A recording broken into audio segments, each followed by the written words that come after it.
Welcome to Curious DK. Today we're going to answer a question that I've heard raised a lot recently, which is Nostr a blockchain without a token? Now, it's easy to get confused about this point, and I've heard a lot of people who are generally tech savvy, but who are not deep in the technology of how Nostr works, who've been making statements like this. And so I wanted to clear up a little bit about how Nostr works and where it may share some ideals consistent with what people were trying to do with blockchains, but is not itself a blockchain, nor does it have a token. To understand this, first you have to ask, what is the purpose of a blockchain? And then you have to understand what is the purpose of Nostr. And it becomes very clear that the purpose of a blockchain is very narrow and specific. And the purpose of Nostr doesn't actually overlap with the blockchain. So first, let's understand what is the purpose of a blockchain. A blockchain is a concept that was invented with the invention of Bitcoin.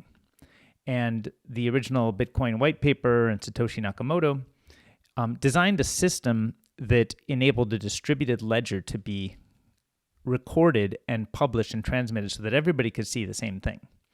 And the purpose of a blockchain is to ensure that you have a sequence of events that happen, and you know that the events, everybody's in agreement with which events happened. So I drew a little diagram here to help explain a little bit more.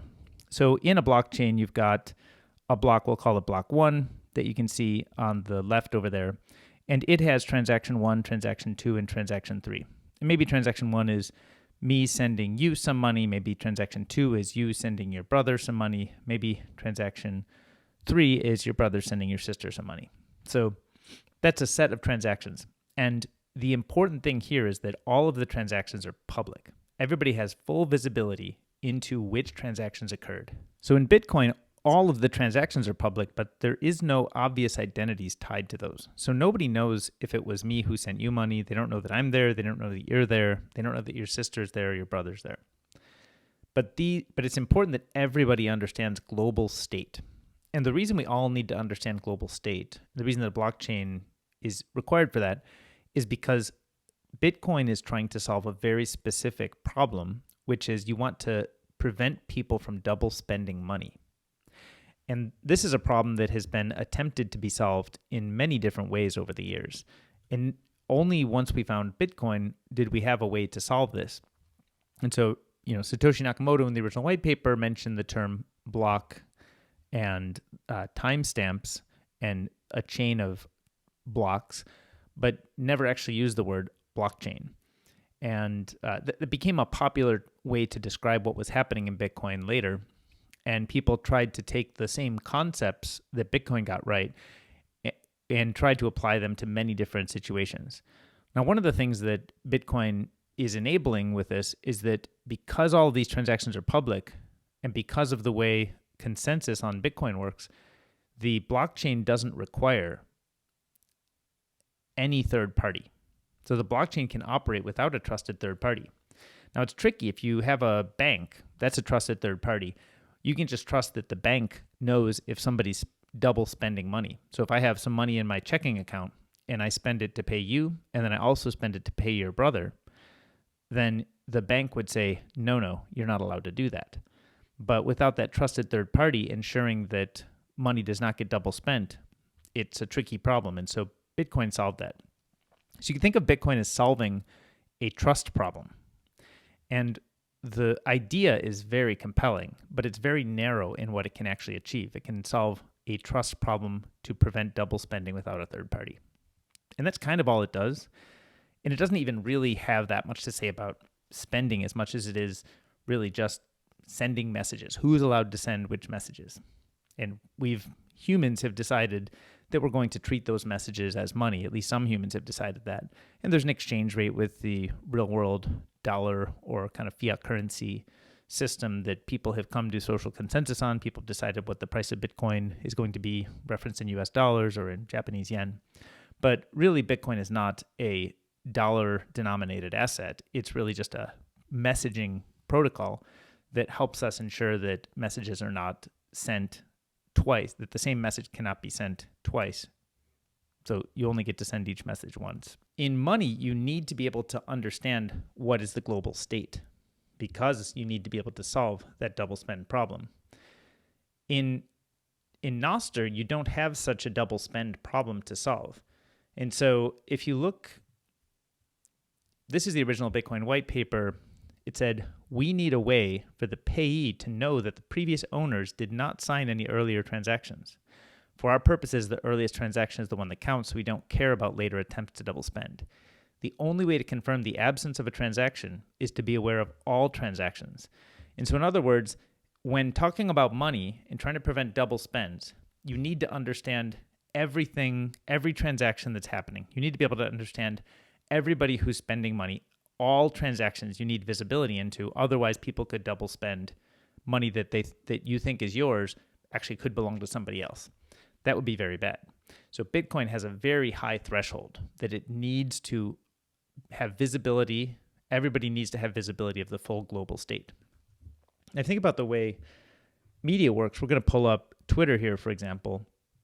If we pull up Twitter, I just open it up and there's this tweet from Pop Bass, which I don't know what that is. And there's another tweet from DJ Cam Bennett and another tweet from We Rate Dogs. So these are just some tweets that happen to be something that I can see that Twitter's deciding to serve to me. But there's millions and billions of messages that they don't choose to show me and that I may never see. And it's actually not important that I have access to all of those messages at all times.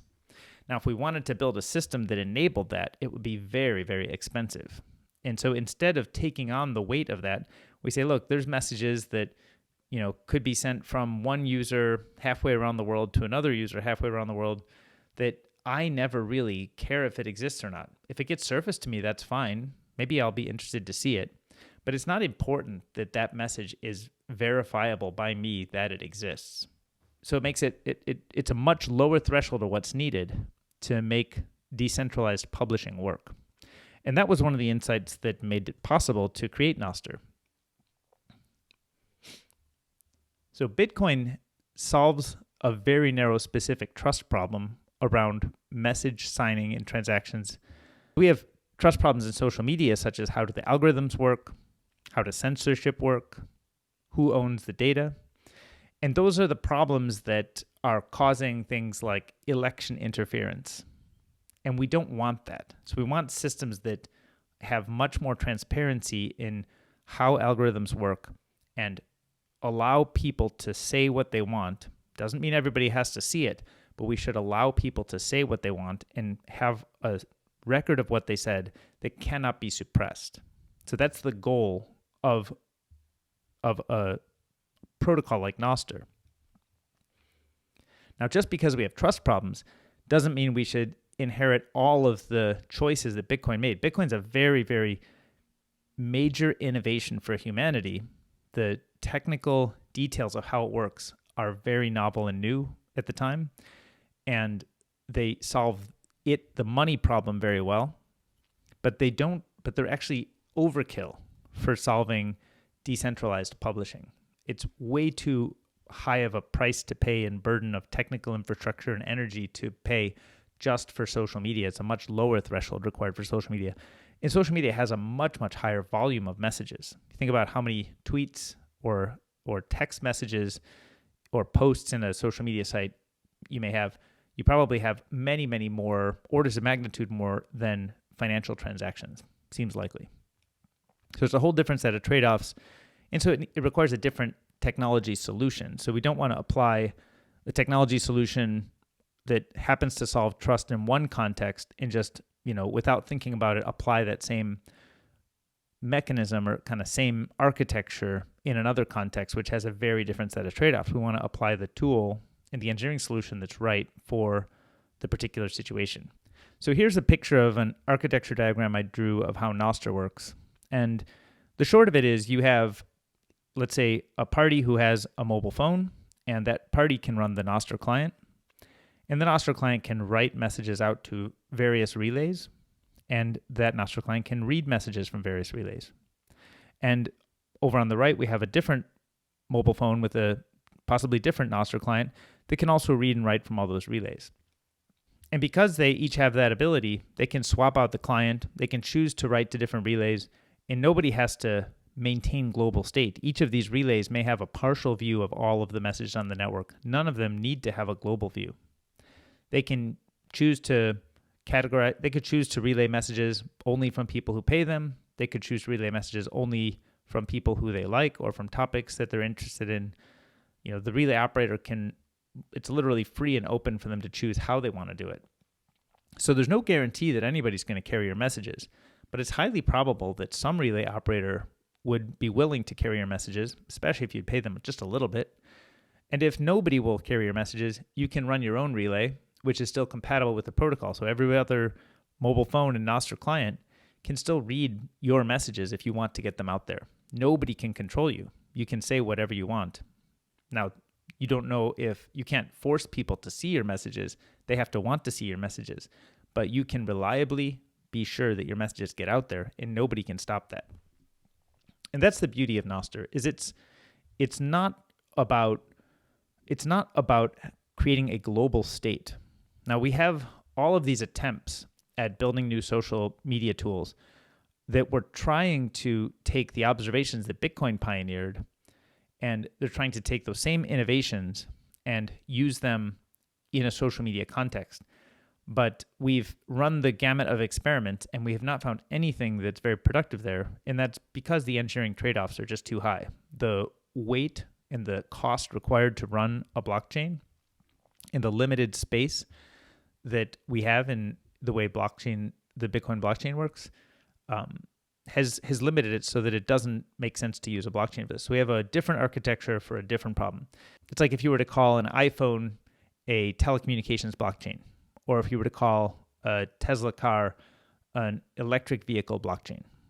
It just doesn't really have anything to do with a blockchain. It's just very different. It's a useful technology that solves a very different problem, and it manages the trade-offs of that problem well.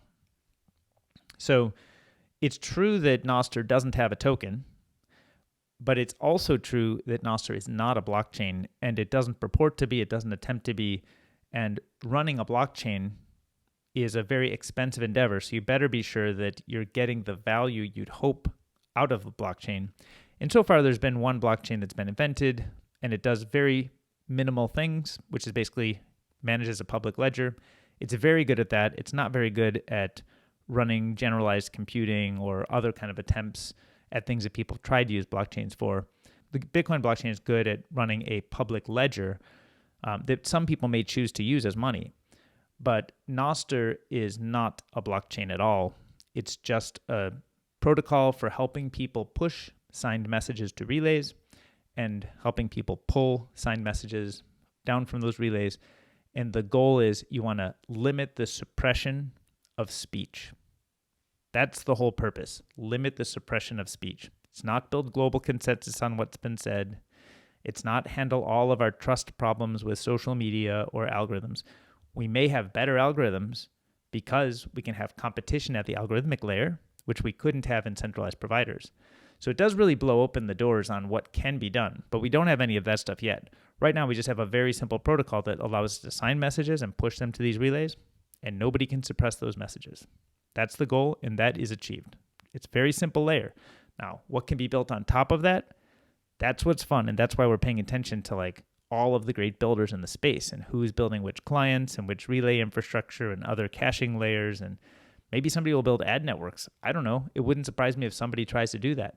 But the goal of Nostr is limit the suppression of speech, and it does that really well.